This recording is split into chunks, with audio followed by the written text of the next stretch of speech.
And welcome to Candidates Corner on LPTV, Libertarian Party Television, a production of the Libertarian Party and Libertarian National Committee. Whitney Bilyeu serving as chair. As always, John Gamso on the big board. My name is Pat Ford. I'm your host, the proud alternate now to LNC Region 8. It is my singular honor every week, 2 nights a week, to be on the air sharing, if you will, I think the very best of the libertarian community to the libertarian world and, well, those other folks outside who just wish they could be us. There are, as always, the mantra, a few points to our weekly gathering. We want to give the libertarian community an opportunity to meet our wonderful down ballot candidates. What do I mean by down ballot? Well, all the folks who are running for, well, state representative, state senate, town council, town auditor, school boards, and of course, our gubernatorial candidates, our congressional delegations, all the folks who bring to each election their unique perspective on the libertarian philosophy and the libertarian statement of principles. Why is this so important? Elections bring the laser light focus, if you will, of the media, the outside world, onto a particular candidacy. And by having the strong libertarian candidates we have now out in the field, we're able to interject into the argument our viewpoint on the world, our viewpoint on issues. And that brings us to the second point of the show. We challenge our candidates to incorporate what I call lunch pail American issues into each of their elections. It goes without saying that if you're running for federal office, well, the war on drugs, the debacle in Afghanistan, our foreign policy, nuclear war, all of those are critical points. Our national reaction to COVID. On a local level, whether you be running for governor or town auditor, you afford an opportunity at each of these levels to bring a libertarian perspective to an argument, to a situation, to a candidacy, to an election for people who this may be their first brush with the libertarian movement. And why it's both an opportunity and a responsibility for all of these candidates to put their best foot forward. To understand that we don't govern per se, we steward the assets along with the stakeholders and members of the community in order to bring freedom to everyone in their lifetime. To understand that great ideas don't require force. And the impact of so many of these candidacies have been nothing less than revelatory for their communities, for whom many have grown up surrounded by the specter of big government, for many of whom whose lives have been dominated by duopoly, for many of whom who think participation in the omnipotent state is an impossibility, that they are simply hosts, organisms, if you will, for the efforts, designs, the desires of big government upon their lives. Finally, as always, we talk about building a libertarian community, creating a sense that the candidacy, as we discussed tonight, for the gubernatorial election in New Jersey, because of everything I've said, is just important to the folks in, well, Alaska, the Libertarian Party of Washington, the great folks down in New Mexico, the amazing organizations in Texas and Pennsylvania. It is just as important because by creating, I'll call it for what it is, this era of inevitability, that there exists outside of the failed government that we have in place tonight, there exists an alternative. And is that discussion, that analysis, platform, as that buzz grows on a nationwide level, we all benefit. Joining us tonight is the Libertarian candidate, the governor of the Garden State, the great state of New Jersey, Gregg Mele. Gregg, welcome to Candidates Corner on LPTV. Thanks so much, Pat. Thanks for having me, and also congratulations on your recent election to regional alternate. It's more fun than I can ever imagine. I love retail politics. I know you love retail politics, and we're going to talk about that tonight. Mm-hmm. So in all this tragedy and all this chaos lies great opportunity and great responsibility. And it's up to us to simply to make it happen, not to obsess with the petty, not to become buried in the mundane, but just simply to make it happen. And congratulations on your candidacy. As first of all, full disclosure, exit 138. Okay. Just full disclosure. I am a son of the Garden State. I, like many, left to seek other climes and moved on up to what we affectionately in Rhode Island refer to as North Jersey. Because it's let's just say it's a reflection. We've got our own Chris Christie's. Okay. We'll just leave it at that. But tell us about yourself. You've been a candidate a number of occasions. You've taken on bigger and bigger responsibilities as you progressed. But give us your background, and we always ask each candidate for what that libertarian moment was. What was it when that, you and I, when we were kids, we didn't have fancy cartoons like now. We had Bugs Bunny and Roadrunner.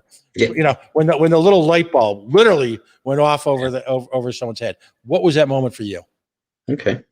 Well, I mean, I am a lifelong resident, first of all, of New Jersey. I grew up in Northern Jersey, 160 at the time. Yikes. And Yikes. Yeah, rich people up there, man. Not all.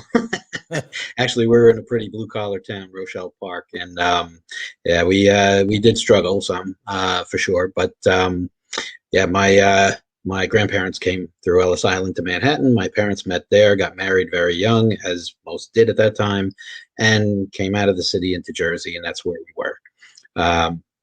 I have since lived mostly, I don't know if some folks are going to dispute that it exists, but I live in, for the last number of years, in Central Jersey. That's another debate we have here. But I've been, my office is in Clark. That's exactly off 135 for reference. And wait. Mother Seton High School. And I live further out now. I'm in Bridgewater these days. Lived in Union County for a long time too, in between. But as far as background, I grew up in a Republican household, very work ethic, pride, kind of no handouts kind of environment. And I also liked the idea growing up about sort of limited government. And over the years, I became a little disenchanted by the fact that they seemed to join the Democrats in just ridiculously drunken sailor spending, and went against the principles that I held very closely. And for a little while, I actually didn't stay involved in politics or follow it very much. But then actually, I had the incentive to look at a potential run. Initially, it was before I found the Libertarian Party, and I had a dream since I was 18, and I had my first sample ballot that wouldn't it be nice if I could be on there one day. And over the years, there was never anything close to an opportunity for that, really. But I decided that I wanted to show my daughters that you follow your dream and pursuit. And so I went for the petitions to be an independent candidate. It was back in 2018 for a congressional run. And right before the election in that October, I had been introduced to some of the Libertarian folks. And actually, part of the reason was because my platform that I was promoting happened to align very much with their philosophy. So I actually was one of the few, as just starting to be a party member, to get an endorsement, even though I wasn't under their banner that year. But so I had that, get my feet wet experience. I did another race for local office for mayor in my town. We did pretty well compared to typical results for us. And that kind of got me on the path of being more involved at a higher level with the party. And then, now starting off on this run. I started the campaign process, or at least the declaration internally to the party of my intention to run back last year in August. And I said that, if we're going to do something big like this, we're going to do it right. So, I got an infrastructure together. I got about 30 people on the campaign team with a wide range of really critical and valuable skills that they all excel at. And I've been incredibly fortunate in that regard.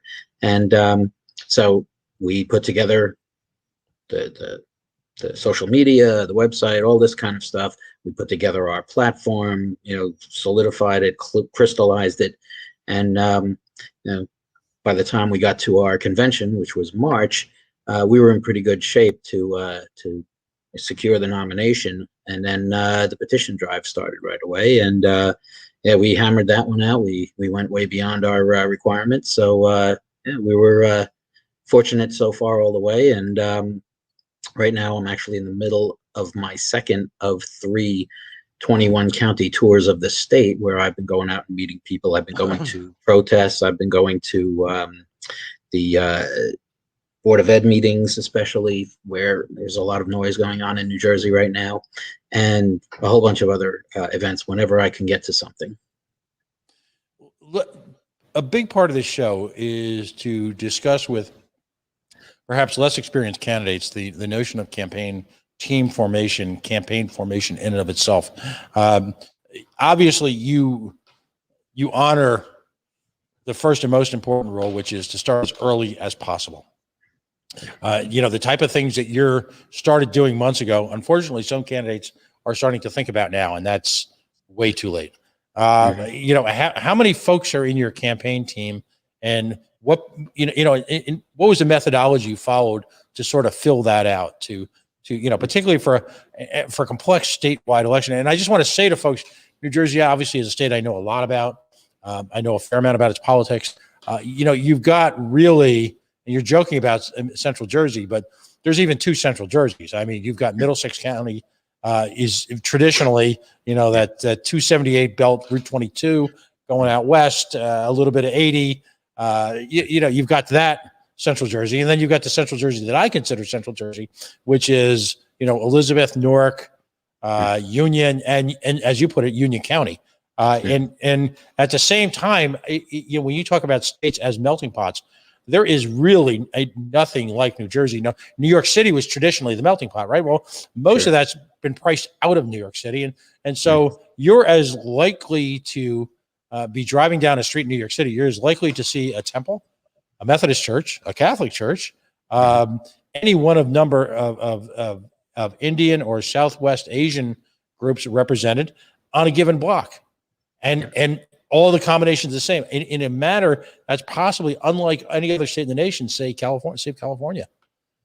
It's an incredibly you've got 3 sections. You've got Northwest Jersey, which is become sort of a commuter city to New York, if you will. But at the same point in time, there's camping and a rural life. You've got the Pine Barrens, which there's this immense portion of the state. You've got the Camden Trenton link, and at the same time, you're still depending on Philadelphia and New York, as terms of mass media.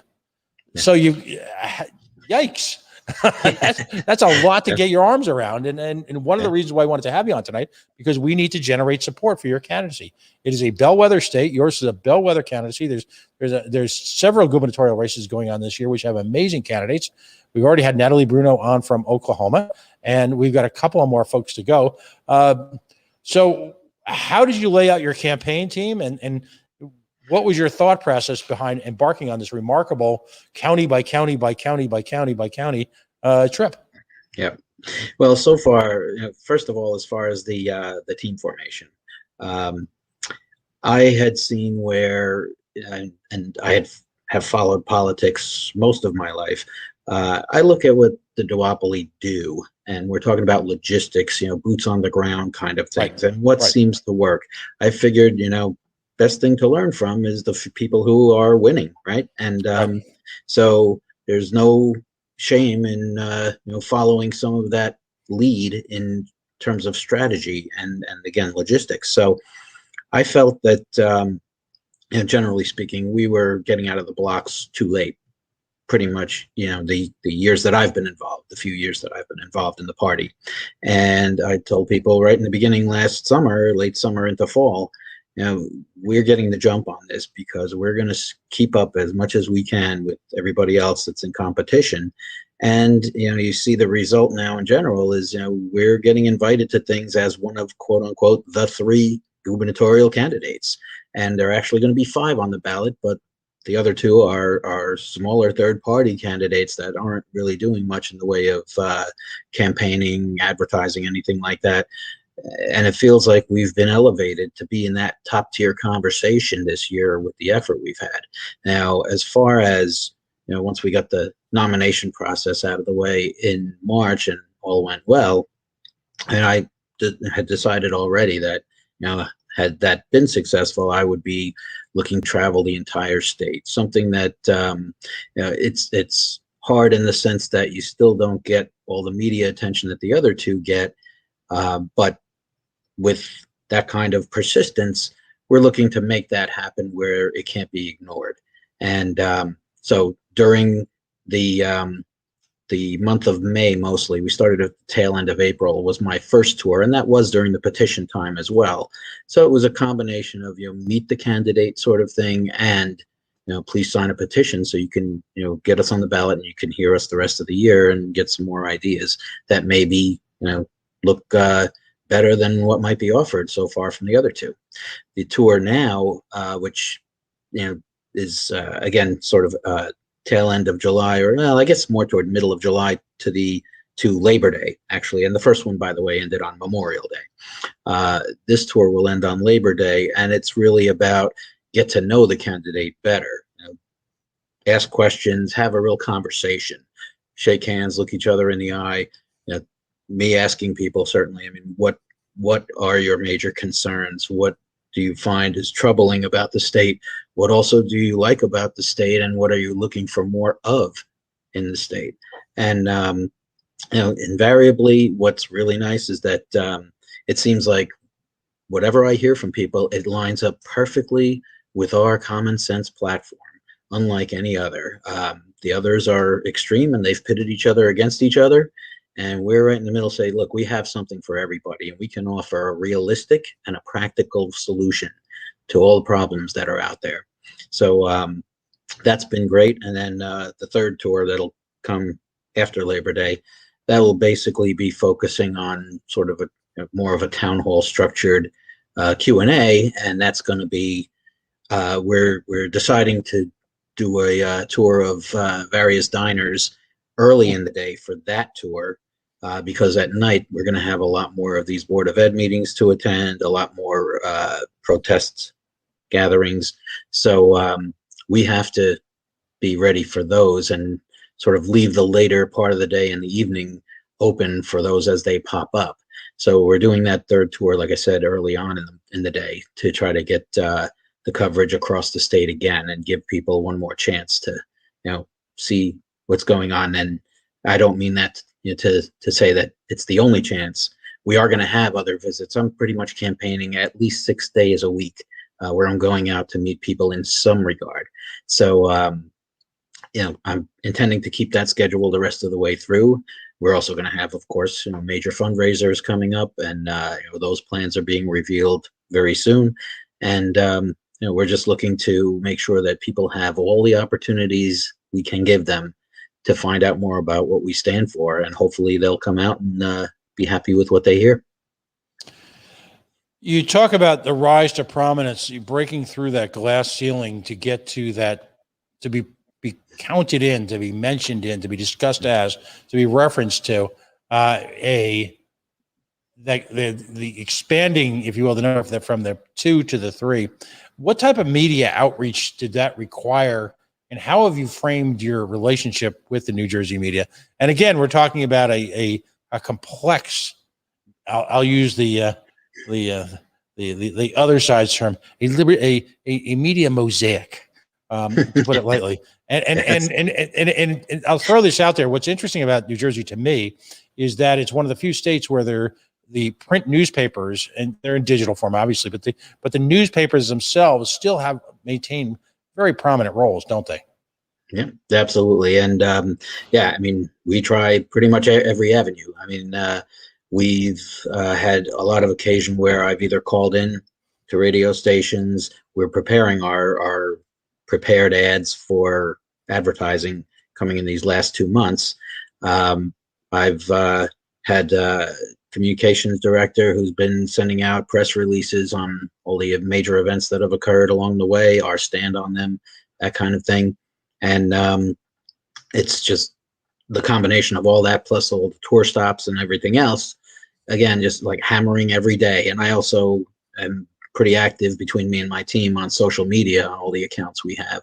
So we're constantly trying to pump out information, remind people, that kind of thing, so that hopefully the media blast we do plus all the visits to people will really get their attention that we take this seriously, because first that's the only way to make sure people will take us seriously, is if we take ourselves seriously and really give it all to this campaign.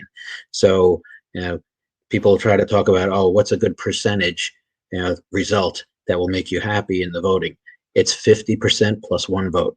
That's what'll make me happy. Everything else is in the right direction, but that's where we go for. And you know what? You shoot for the stars, at least get to the moon, and even the moon could be enough in a three-way race. So we're not thinking about coming in less than first. I mean, we had there was an NJ Insider Magazine online poll, and we won. We had about 53 and change percent. Wow. Of the vote came to us, and that's with all 5 candidates that are going to be on the ballot, plus a write-in campaign from one of the folks in the state. So out of the 6 choices they offered, we did the best, and it was not close. So we were very happy with that. What is a win number in a state like New Jersey? And folks, hold on to your hats for this one. Go ahead. What roughly is a win number? Well, if you're talking about in the 3-horse race, I mean, I would be looking for, I would hope, at least 40%. And, I think that could do it. The other thing I tell people all the time, especially how we're positioned, I mean, we have a Republican nominee who is just about as big government as our current governor. So when people talk about splitting votes, things like that. I mean, actually, historically, the Libertarian Party has drawn votes equally from the other 2 parties, but some people have an impression that we draw only from one or the other, and that we cost people elections and things like that. Well, first of all, if that was the case, you need to put the best candidate you can find up there, and that won't be an issue. But to the extent of splitting votes, I try to tell people, well, you got 2 big government guys and you got me. I'm looking to make it as small as it can be to provide necessary functions without all the intrusion into personal lives and personal decisions. So I tell people, let them split, even if it's 60% of the people in New Jersey that actually like big government, let them split 30 apiece, and I'll take the other 40 and go home happy. But, we talk about as one of our main slogans that the leading cause of death over the course of human history is big government. So look our way. We're the ones that are going to turn this thing 180 degrees from where it's headed, and it's just been worse and worse. I mean, I don't know how many decades that I look back and say, that there's not been a governor that really has righted the ship and gone in the right direction. And we've had our mix from both parties as far as who's been in office. And so it's really time to start saying, this is an incredibly expensive state, and we're simply not getting the return on investment for what we're paying in taxes. We have to reduce that burden. We have to reduce government involvement and really encourage the personal responsibility of everyone. I mean, we have probably among the top talented workforces in our state. Right. We should encourage that. We should provide opportunities for training and retraining potentially, right? But also to just encourage people to get out and make their living and, receive all the benefits of work, psychologically and everything else that have been proven since, time immemorial. So, and with all of that, I think we can really make this state a great place to live and work, and not as expensive as it is. Yeah. One of the frustrations as a son of New Jersey, there was a time when manufacturing, and I think, again, parochially, I think of Route 1, in the stretch between the Pulaski Skyway all the way down to, say, just north of Princeton, was lined with manufacturing, particularly in areas like Linden, where you had General Motors had a huge facility. where all sorts of gut level manufacturing, and then you went into what I call Central Jersey into Northern New Jersey, and there was a time when New Jersey was the world center of pharmaceuticals. Companies like Hoffman LaRoche, companies like Schering. You've still got Merck and a few people there, but it's a shadow of its former self, and it's certainly a shadow of its former international prominence. All of that left because of big government. And I can go back to to date myself here. To me, the time when that became to change was the Brendan Byrne, if you will, gubernatorial reign of economic terror, and it's gotten worse since then. What do you think happened here? I mean, you and I are probably roughly around the same age, and we saw it all happen before us. You were brave and stayed. I cried and left. But and then I went to a Soviet workers' paradise, otherwise known as Rhode Island. So what did I know? But what happened there? I mean, it's how such a sea change, and really within a generation. Yeah, I think part of the problem has been what the duopoly do. I mean, they coordinate, and they just make sure that everybody gets their pork into every law before anything happens. So it's just a constant increase in the burdens, and everybody pushes off the expense. I mean, our current governor went ahead and borrowed a whole bunch of money he didn't have to, because he was also getting a bailout to balance his budget.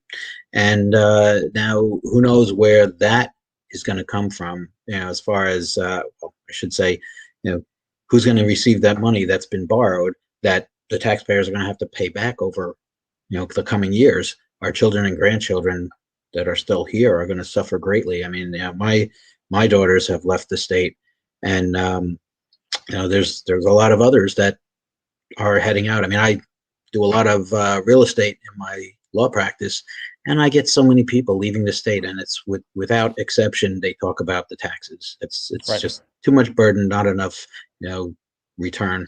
And we're talking about hardworking people who are trying to really make things better and get a little bit ahead, and that are being stifled and brought back down by the long arm of government. The irony here is New Jersey, to me, and I love your reflection on this remark, New Jersey is testament to the immigrant economy. Were it not for a thriving immigrant population who very often ascend to the middle class within a generation, New Jersey would just be a wasteland. I mean, when you talk about the libertarian philosophy on immigration, we look to the economic energy that different groups from around the world bring. How important is that to the economy of New Jersey? Oh, I mean, I think it's critical everywhere, especially New Jersey. Yes, it's historically been a melting pot within a melting pot that the country is. And my grandparents, like I said before, came to the country. My parents grew up in Manhattan, very, working class, that kind of thing, blue collar. And like you said, a generation or two now, I mean, I put myself through all the school I did, which, wound up to be a number of graduate degrees after the undergrad. I found a way to cover all of that while working full time and having a family, because I wanted to get to that next plateau for my children and for my future, my grandchildren, etc. I mean, I just actually became a grandfather in June, so we had a happy family celebration about that. My first grandchild. So excellent, wonderful. We're very happy, and we're riding that energy and positivity and momentum throughout this campaign as well. And we got everything going right everywhere else, so we just got to make sure we put all that energy into this and get it going. Folks, if you're just joining us, Gregg Mele is the Libertarian Party nominee for the gubernatorial race in the Garden State, aka New Jersey. He's joining us tonight. A rare couple of minutes off. We were going to get together last week. And what is it? You threw out the first pitch? What did you do? I was looking to make an arrangement with the Somerset Patriots. I couldn't get anybody in time, unfortunately, but okay. We do tend to get stifled from media coverage often enough, unfortunately, and so they talk about not being political as an organization. I don't know if that's fully true, but nonetheless, I mean, I'm going to be talking to them again and see. On the other hand, my one vice, I have Devils season tickets for a long time, and we're going to one of the early games in the season as a group, and I'm going to be able to, have an announcement on the board as far as the group, and another special surprise for those of my team who can make that game. So I look forward to having that unveiled at the game, and that's actually I just arranged for the 23rd of October. So I'm hoping that most of my team can make it, and we're going to have a lot of fun that night. Let's talk issues. There's two supersets of issues, if you will. There's COVID, and then there's everything else. I often allude to the now infamous statement during the Clinton campaign about it's the economy, stupid. It is the economy, stupid. That's words to live by. And part of the effort of the show is to get less seasoned candidates to understand that while we may think Austrian economics is a critical issue that we can discuss endlessly, I can guarantee you right now that a significant part of the population of New Jersey cares not a whit about Austrian economics. In fact, their obsession is, and tell us, what are New Jerseyans thinking about? Yeah, well, I mean, certainly there is a lot of talk about COVID ever since we had lockdowns early last year, and diametrically opposed opinions. We have a crack biostatistician on our team who has done all the analysis, and this is her living, and she's published very frequently. And things like the lockdowns, the masks, I mean, they didn't appreciably change the results relative to places that didn't do that. I mean, we have the highest per capita death rate still of any state in the country, and it's just awful that people hail our governor as a hero, while meanwhile the methods he's used actually have backfired. There are a lot more problems from other downsides or collateral damage of the lockdowns, the masks, those kinds of things. But that doesn't mean that we're anti-mask or anti-lockdown. I mean, the lockdown because of the mandate, and also to the extent of mandates, the masks, we're against the mandate part. We feel that these things are personal choices. The economy was already not doing well in our state, but then it really got crushed by the lockdowns. And so part of it is, was that really necessary? Did it really make a difference? The answer was clearly no from the data, but also some people, they know the risks, just like you could have with the flu or other viruses and germs we've had in years past. Some more contagious than COVID, and we've never quarantined the healthy before, and that was a new thing with this lockdown stuff. And I feel like people should have been free to choose, and knowing the risks. I mean, certainly, government's role, in my opinion, in that kind of regard is to provide information. But then it really is supposed to be up to each individual for personal and medical decisions. I mean, those freedoms should be paramount.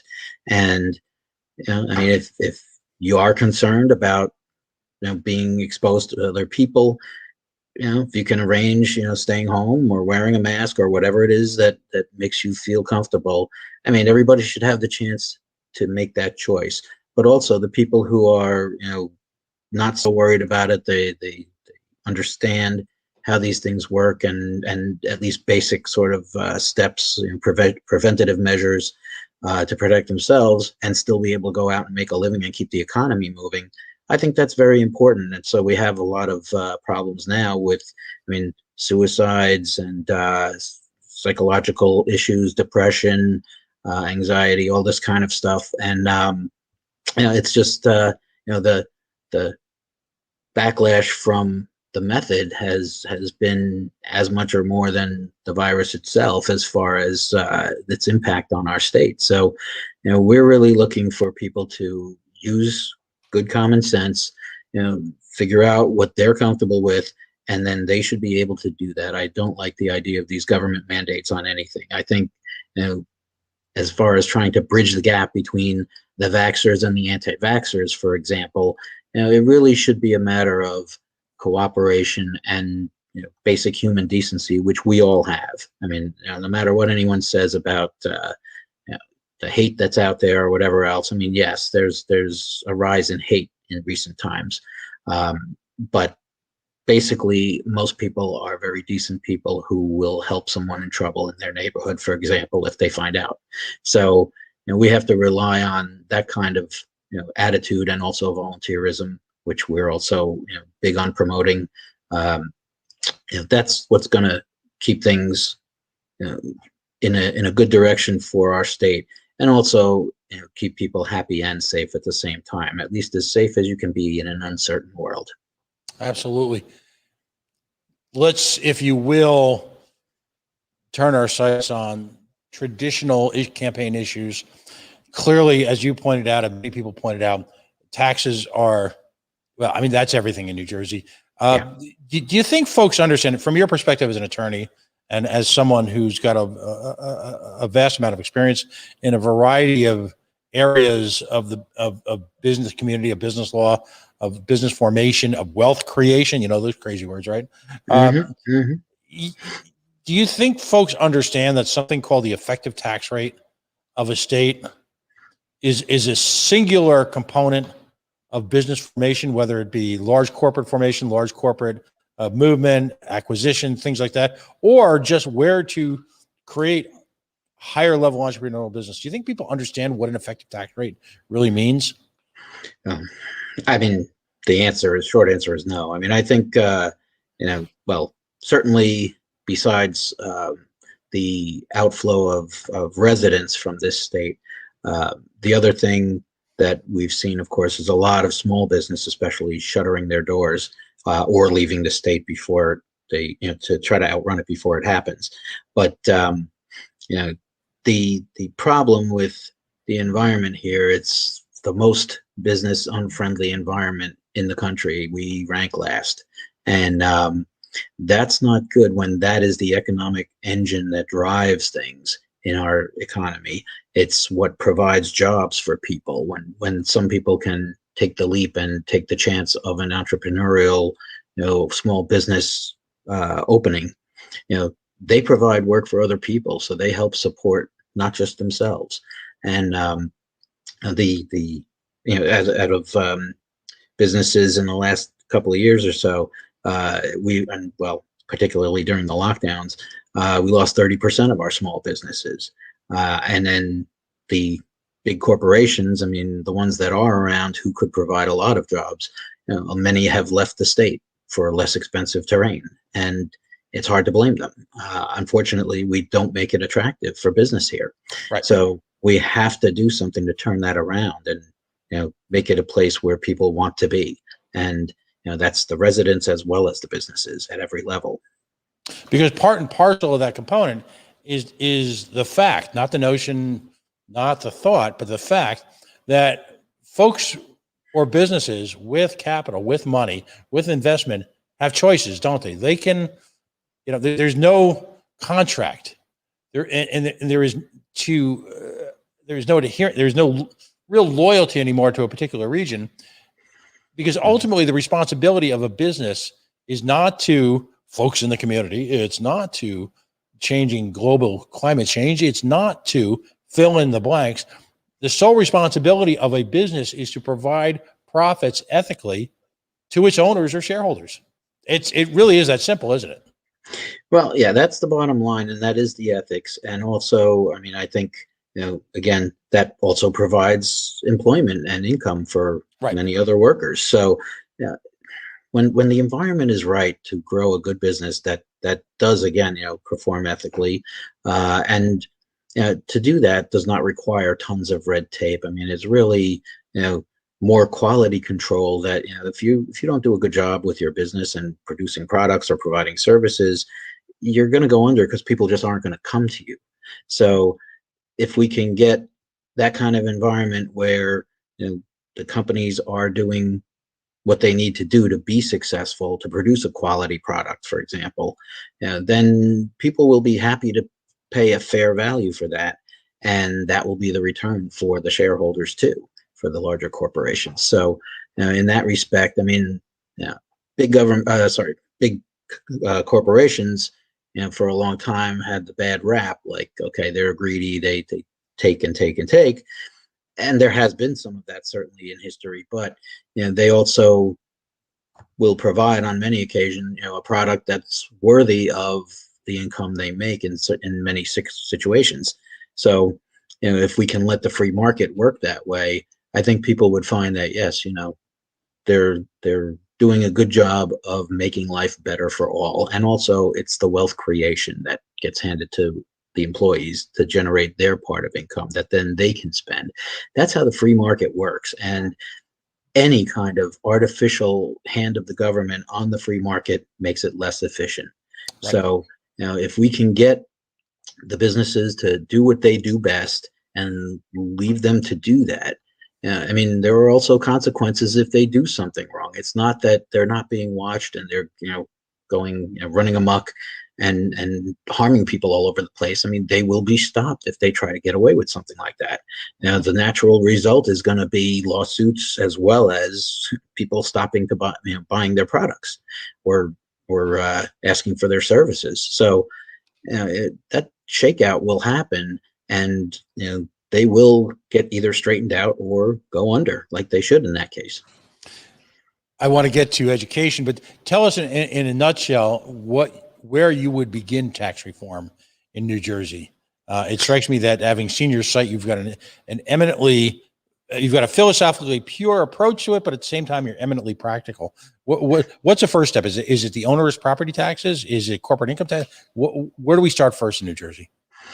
Well, I mean, there's certainly problems with the school system. On the administrative side, in particular, is where we are looking to take a really close look at streamlining and making that more efficient. We have, I mean, for years in the past, every year the school budget came up for vote. Everyone was like, okay, well, yeah, this is a sacred cow. It's our children. We have to vote yes. We have to give them all the money we can to make it a better learning experience. But the classroom is not where that money went. Year after year, it went into what became an overbloated administrative area of the education system, the public education system. And so we have multi-layers of people earning what I consider amazingly high salaries. And there's no need for all those levels, first of all, and the red tape that comes with that. And it really becomes, a drag on performance. And that's why, I mean, one of our major campaign platform planks is school choice. Just like anything else, competition breeds excellence. There needs to be some competition to the public school system to keep them honest, so to speak, as the phrase goes, and do a better job and do it more efficiently. The key for that, of course, being the tax collection that does happen for education needs to follow the student wherever they go, not automatically just go into the public school system where, even if people drop out of it and go into other things like whether it's homeschool or charter schools or whatever else, if the money doesn't follow those students, the school system, the public school system, and the administration is not going to care. So that's one area to streamline and correct. Also, pensions are in some of the areas are very high, well-funded. Some are not, but most of them, or well, I should say many of them, are overfunded and don't need any extra special help. Also, the Medicaid system seems to have some inefficiencies that we want to look at. So those are kind of the big three particular areas of costs. But then also, just as an example, in New Jersey, we had the estate tax for a long time. It was the same number for decades because they never indexed it for inflation for a long time. It was 675,000. And when it was created, that was like the top 1%. Right. Well, when we got into right around the turn of the century, that was hitting more than half the people in terms of the cost of living here and what that translated to in terms of homeowners. Most homeowners were at or above that level. So it started to hit a lot of people. And eventually, yes, we got rid of the New Jersey estate tax, but it was replaced. And it was replaced with the gas tax, which disproportionately now affects the poor, like even the estate tax didn't at its worst lack of indexing for inflation. So we didn't get rid of the spending. We just put it under a new label and a different name and drew from more people in the state, the ones that couldn't afford it. So that's why we talk about the runaway spending, that we have to cut spending. I've been saying this in every campaign I've done, that that's the thing that no one else is willing to do or willing to even say. But we need to cut spending, and we need to be treating the money that we receive in tax revenue as if it was our own pocketbook. We have to be responsible to the taxpayers. That means we have to reduce it as much as we can while still providing the services that are necessary, and we otherwise have to redirect the funds that we collect to the most efficient uses that will give us the biggest bang for the buck. Yeah, there's we have a saying up here. We we don't have a revenue problem. We have a spending problem, and we need to cut spending in real terms, not cutting the rate of increase of spending. You know, and therein, and by the way, in New Jersey and Rhode Island, they now use the word investment. So we don't spend money; we make investments. Do they make investments in New Jersey, or do they just spend like drunken sailors? They spend like drunken sailors. Yeah, just like I said. I mean, it's amazing to me how, when I talk about the cutting of the spending, I mean, it's not in anyone else's vocabulary that's running. It's not in their vocabulary. They won't even come near that. In fact, it's hard to get them to talk about even reducing the rate of increase of spending. So, when you come in with this kind of, okay, we need to drop the spending, then, people try to paint you like, oh, that's crazy, there's going to be chaos in the streets or whatever. Right. No, it's not going to be anything like that. It's going to be efficient, and it's going to stay as much out of people's daily lives as it can, as government was always meant to be from the time of the founding fathers onward. We're going to get back to the personal responsibility, the volunteerism, and basically the consent. I mean, that's the big buzzword in our party. We have to have consent to enter into activities, to engage in any kind of volunteerism or donations, things like that. We need to have the public decide where the money goes, and we also need to make sure that we leave them with the vast bulk of what they earn, because it does belong to them.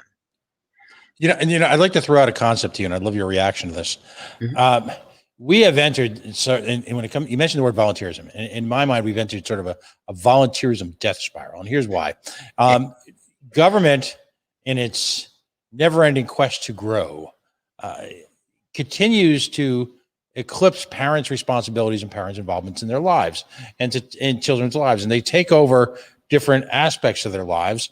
And as a result, of course, that costs money to do, and it costs even more money to manage, and it costs even more money to integrate. So we then raise taxes, and we've found ourselves now, as we've quote unquote evolved as a society, where in order to simply make ends meet, we've gone from having a one-person employment household to now we took for granted now a few years back the fact that two people have to work, and then now all of a sudden we're in a situation where in the gig economy, we have two people often working a total of 2, 3, or 4 jobs in the entire household, which of course exhausts people financially and personally, which leaves them less time to volunteer, which then of course breeds the attitude, well, I pay all these freaking taxes. Now, in New Jersey, just to put it in perspective from other parts of the country where people might be living, you talk about property taxes, you've got a 5-figure property tax bill for what most people would refer to as an ordinary 2,000 or 3,000 square foot, 1,800 square foot tract home. So that, of course, then leads the government to take up more work because less people have the time or the inclination to volunteer, which then, of course, starts the death spiral all over again. How do we as libertarians who advocate for a government-less society, how do we set the example for people personally in terms of volunteerism? Well, and what you said is spot on as far as how much more pressure there is on families these days. More jobs have to be taken to keep up. I mean, people talk about, New Jersey is an expensive state tax-wise because it's got all these things, right? All these things to offer, but it's really because we're getting taxed to death. So if we didn't have quite as many taxes, it wouldn't have to be so expensive. But in terms of the alleviating the burden, I mean, I think people by and large want to get involved with some form of volunteering, and I mean, usually it is something, personal to them, something that maybe there's a family member, for example, has a particular type of illness, so they start working in a charity to raise funds to cure that illness, and that's very admirable and commendable. And other people just, they have the bandwidth, and they just want to do some good and give back for what they feel fortunate to have had in their life. So I think the spirit is there. I think it is a matter of, what kind of bandwidth and time does everyone have to actually implement that kind of thing in their life? I mean, I had my youngest stepson just left for college this week, and so now we're empty nesters, for me the second time. And so the first thing I did was I asked some of my colleagues that I work with and network with, anyone know a good place to spend some time volunteering? And so now I've got a couple of leads on some new charities that I can get involved with directly, just on a personal level, to commit some time, try to work out something to give back again for everything that I've been fortunate for enough to receive in this life. And I mean, I had, like I said, a very poor beginning. It was risky for me to go to college in the first place, because it was the kind of environment which, I mean, I'm sure you'll be familiar of the kind of stories where, like the kids had to hurry up and get out of school so they could start working and contribute to the family. Right. Absolutely. That was the big question when I was finishing high school, was could I afford to wait to contribute to go to college? Well, so I felt guilty. I mean, I felt that personal responsibility to my family for all their sacrifices. And I said, well, first of all, I mean, for a long time, I was doing very well in school. That was one thing I happened to have good fortune with. And I happened to collect a year's worth of college credit in my senior year of high school. So I said, okay, well, I'm going to make sure I finish in 3 years, and at least then the burden is as little as possible. So that's what I did for my undergraduate. And I wound up, after I got to, I mean, I had to borrow from family to pay that tuition, even though it was just state tuition. And back then, loans were a dirty word. We didn't have the internet to find out just how risky or not they were. So I did my 3 years, and then within a year of working, I paid all that back to my family. And then from there, I've basically had a lifetime of trying to take care of them as much as I can with whatever comes my way. And again, also had my own family to support for a long time. And so for me, it was again, the kind of the personal responsibility. And what I tell people sometimes is, what? Everyone's born kind of self-centered because you don't know any better. Plus, everybody kind of makes a big deal out of everything you do, and coddles you as a baby and all this kind of stuff. At some point, everyone gets a little bit of guilt and a little bit of shame, which is never a bad thing, because you do something, you realize, oh, you've negatively impacted someone, and suddenly the selfishness starts to go away, because you feel like, what, I feel so bad about not having been fair to that person, and it matures you very quickly. And when you realize that you're not the center of the universe, whenever that happens in everyone's life, and that you're just a small part of it, I think people mature very quickly all of a sudden, and they become very responsible and, look to really help people. And I mean, that's how I've been living my life since I was a very young person. One last issue I want to touch on, and you alluded to it already with terms of Medicare costs. Healthcare in New Jersey, working well, expensive, state-run, single payer. What are your thoughts? Yeah, I mean, certainly we need more free market efficiency in there as well. I mean, in general, in this country, we have a lot of things that are way more expensive than other places, and just like, and sorry to just jump back for a second to the school idea. I mean, our state has always been a fairly high-ranked state within the country for education, but internationally, our country as a whole has dropped dramatically. There's a reason for that, and it's the same with the healthcare costs. That basically, I mean, you look in almost anywhere else, and you have much easier access financially and otherwise to medications that people can use. And again, it's left to personal choice and personal responsibility of each person what they want to try, things like that. We are pushing in terms of a lot of the medications that right now cost such an exorbitant amount, like insulin, things like that. I mean, we're looking for, to the extent that there are places outside the country even that have medications that seem to be doing well, but haven't been approved here yet, that there should be the freedom of choice there as well. And that, in the end, that's one of our biggest things, is freedom of choice for all these personal things. And so we want access for people to try things if that's their choice. We don't want to force anybody, but we want them to have the option. And some people are going to want to take that choice, and that's okay. We shouldn't have an environment like we seem to have where people are shaming each other for their medical choices, pro or anti whatever.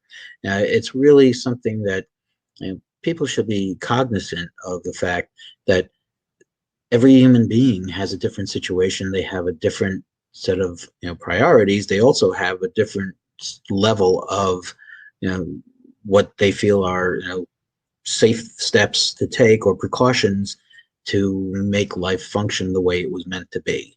And that's why, you talk about what's one of the things that that I'm promoting that you'll never hear from anybody else. If I'm elected the first day, not only will I make sure that, if there is any lockdown going on at that point, that we eliminate it, but I'm going to ban it for the future, so that the quote unquote permanent emergency powers that our governor has, which is an oxymoron to say the least, that becomes illegal and subject to immediate removal from office, no matter how cozy you are with no matter how many donors, and that you need to pay the price for something like that. It's really devastated so many people in so many ways, far more than any intended benefit from it, which didn't even materialize. The differences are so small on the benefit side, but the burdens have been just atrocious.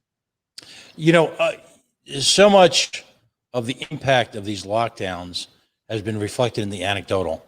And very often much is made of an old favorite restaurant that was eventually just closed, or a hardware store that might have closed. And yet little insight for all the media bandwidth that's been spent on this, on the tragedies of Corona, of COVID. So little time has been spent on the businesses that no one ever saw, but were so important to local economies and to the families that ran them. And it represented literally lifetimes of work, who were snuffed out of existence in a thoroughly arbitrary and capricious manner, with little regard to the impact on the owners, to the suppliers, to the customers. And we're starting to feel that now, as for the first time really in this nation's history, outside of, say World War II, where we've got real supply chain issues and yet we obsess over that, the discomfort it provides to us as consumers. And again, people's lives were stolen from them by an out of control, vicious government that saw nothing in it but for their headlines and for the quote unquote reflections on their leadership.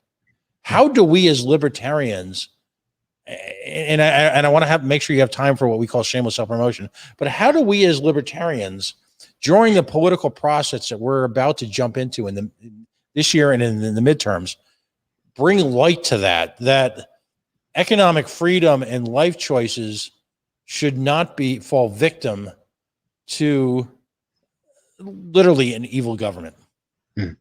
Yeah, well, and as far as the lockdowns and the fear that's been spread about COVID, look, everybody knows people did die from it. Many people died from it. In fact, in New Jersey, our governor had a hand in a lot of it with the nursing home debacle. Right.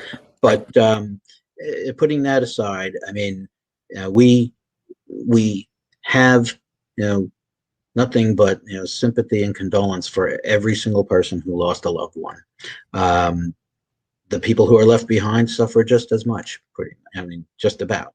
And it's the same thing. I think back to actually for 9/11, I was working in New York City at the time. I wasn't very close to the towers at that point. I had been before, but it wasn't just the people who passed on that day. It was also the complete change of life for everyone else that worked in that city. I mean, you could see that it was far-reaching impact on everyone in some form or another. But while we want to save everyone we can save, we also know that it's not a perfect world, and there are a lot of reasons why people will pass. I mean, eventually we all will, right? But the idea is that we want to use really common sense, logic and critical analysis, critical thinking to figure out how to optimize this world we live in terms of keeping people safe without going overboard where we see these collateral damage, negative effects come out of the method chosen. So, we have to try to focus on what's really going to happen when we choose a path, or start something small scale and see what happens if it's hard to tell exactly how it will go.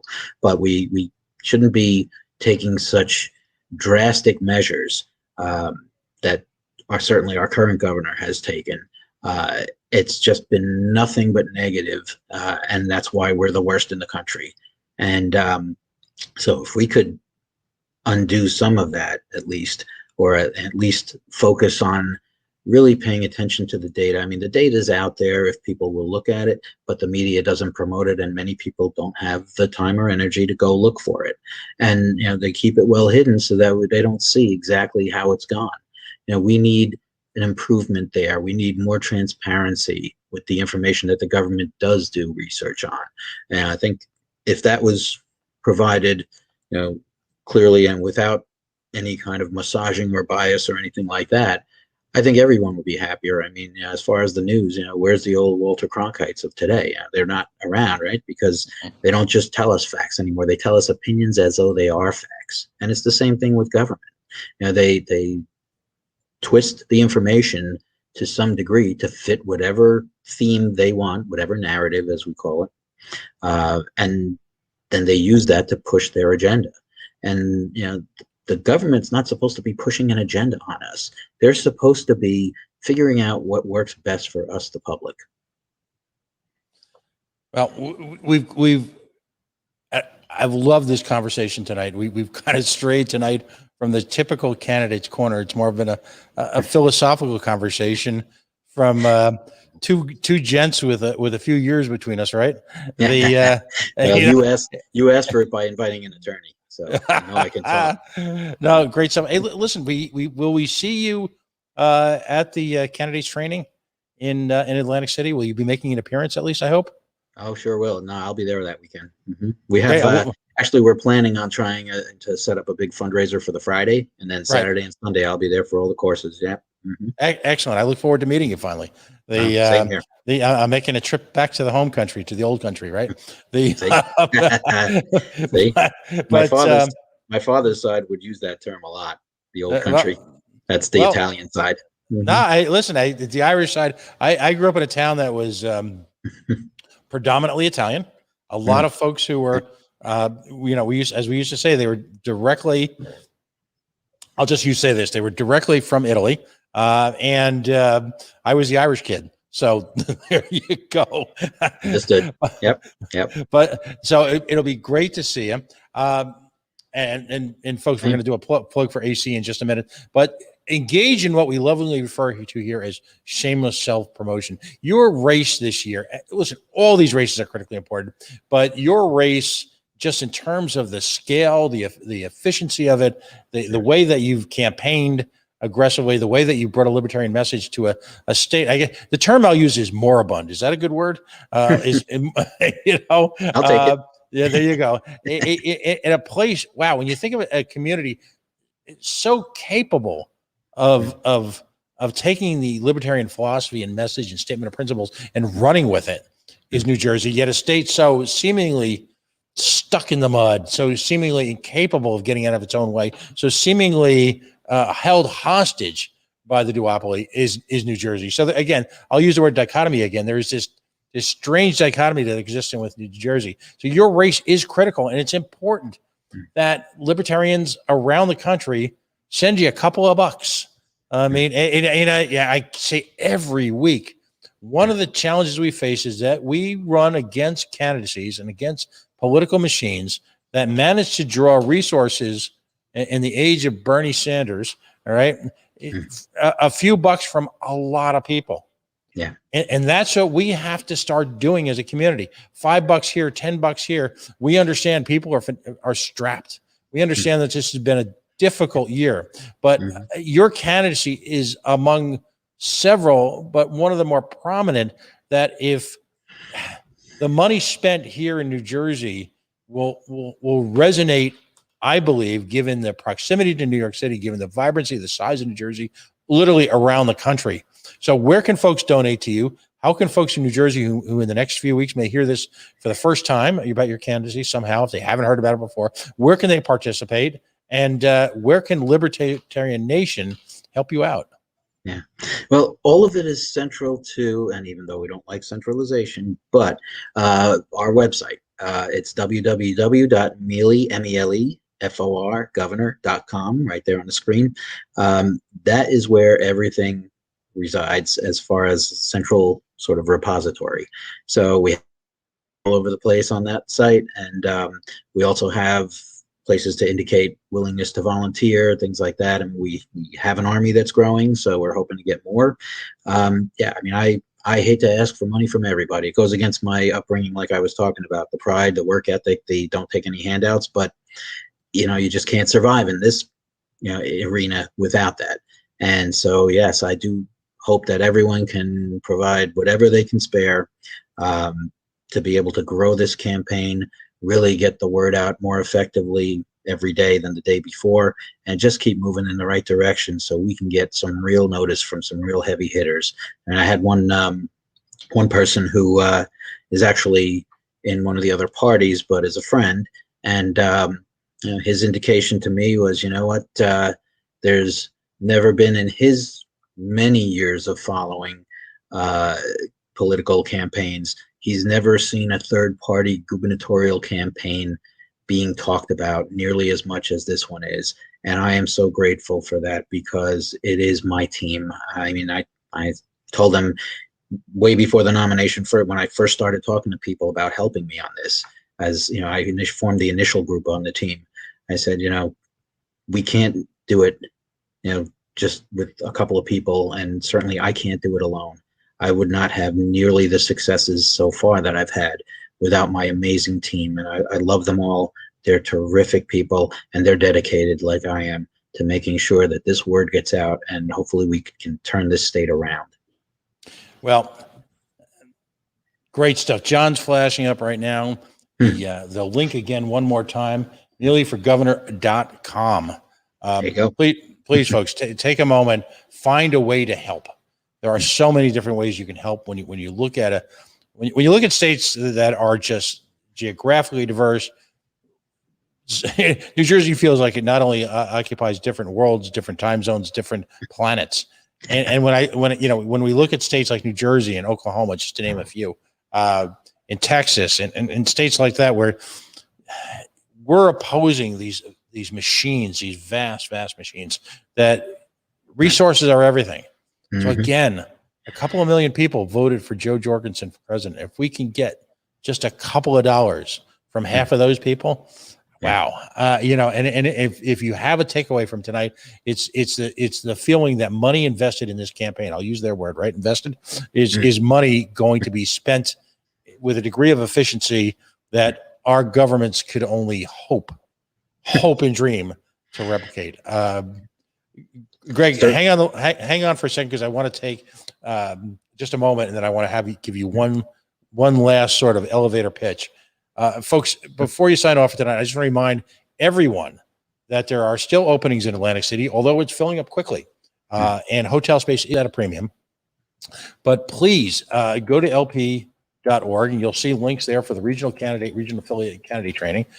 We've still got 4: Iowa, Indiana, New Jersey, and of course, I believe it's Louisiana, where folks are going to be able to, I think it's Shreveport, where folks are going to be able to sign up for this candidate training. We had on the affiliate show this past week, We had folks from Jersey. We had Dan Krause, Rich Bowen, and of course, the inimitable Kara Schultz, who joined us and talked about this candidate training. It is amazing. I look forward to going. I'm not even a candidate. I'll just sit there quietly for once and just absorb it, because it has the potential to be life-changing for our party. That's how well it's going. So if you're in Delaware or Pennsylvania, understand that this is not exclusive to Region 8. It is very much a first come, first serve, that you've got the very best of the Libertarian Party movement being brought to bear on these regional candidate facilities. It's free. I mean, obviously there's a little bit of expenses. Rich Bowen, who is, I believe, one of the great financial minds of the of candidacies and campaign finance, if you will, knowledge in the party nationwide, assures me that if in fact you're able to raise funds as a candidate in almost every affiliate location, you can use that money to pay for your trip, whether it to be to any one of those 4 locations. So please, this training is leading to a level of professionalization in the party, in the campaign mechanisms that we've never had an opportunity before. And a lot of people have worked very hard to bring this to you. Please take advantage of this. Again, I'm talking about specifically Atlantic City. I'll be there the October 9th, I believe is the date. That's Columbus Day weekend, in a great spot right on the boardwalk. So please take the time.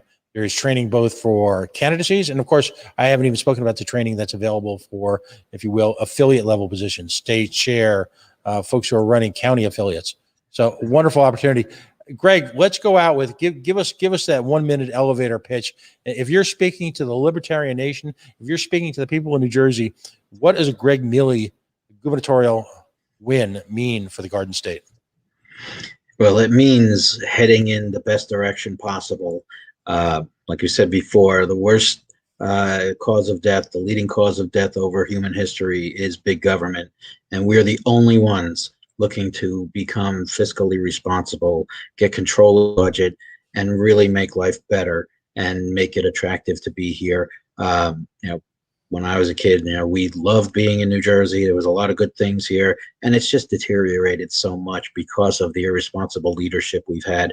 And right now, I mean, we have we call them the king and his clone running for the other 2 parties, and we just need a change in direction so desperately. Our state is going in a horrible direction. It's deteriorating, and we need to stop it. People talk about wasted vote. Well, here's the wasted vote. Waiting and throwing a vote at someone who's going to keep the same losing policies for 4 more years. We don't have 4 more years to wait and let things go the way they've been going. And that's what it's going to be with the other 2. So please, consider our platform, at least, give us a read, ask our, questions, come out to see us at one of the stops. We will not shy away from any question. We will have answers, and I assure you, you will love them, because they're going to get us back on track, and it's going to make things so much better for everybody. Just wonderful sentiment. One that I echo. We've got the heart and soul of the campaign for the 2021 elections is just literally days away. It's great to see that you've been out there early. Again, I'll tell you what I tell candidates every week. The act of being a candidate for office in the United States, I believe, is second only to serving in the defense of our nation in terms of patriotism and also a love of your community. Equally important. Being willing to extend yourself personally, financially, time away from your family, in this case, your newborn grandchild, is truly an act of love. And if I can just put myself for a moment speaking on behalf of the Libertarian community, thank you. And to any other candidate who's out there, please reach out to us. We're going to go hot and heavy, get as much exposure to as many candidates going through until November and beyond, as we start to think about 2022, but particularly the 2021 candidates. If you're out to reach out to us, we want to promote you. We want to show you the love. We want to give you an opportunity to shine. Reach out to myself, Pat Ford. I'm everywhere on social media. You can find me, post in the Region 8 page. Find me. Reach out to me. We want to have these kind of conversations. Mhm. Let's celebrate what's great about the libertarian movement. And Gregg, Mele, you are one of those people that are great about the libertarian movement. So thanks again. I can't tell you how much I appreciate the words of love and kindness and appreciation. It's my honor and privilege to be one of the messengers for the party in this case. And, you know, I said when I received the nomination, I promised everyone that was there or tuning in from Zoom, and I promised them the fight of my life. And that's what I'm trying to give them and intend to continue giving right up till the end. And I hope that when it's done, folks will sit back and say, you know, we did something special this year. And hopefully it's a springboard to even bigger and better things going forward. So thank you, Pat, so much for having me on the show. I can't tell you how much I appreciate the opportunity to once again get the word out to libertarians and libertarian-minded people out there. Excellent. Folks, you've been listening to Candidates Corner on LPTV, Libertarian Party Television, a production of the Libertarian Party and Libertarian Party National Committee. Whitney Bilyeu serving as chair.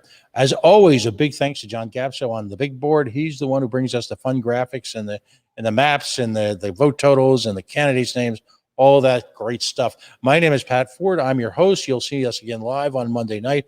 As always, it's a singular honor to be here in front of all of you to chat with, I believe, the leaders, if you will, of liberty and freedom in this nation.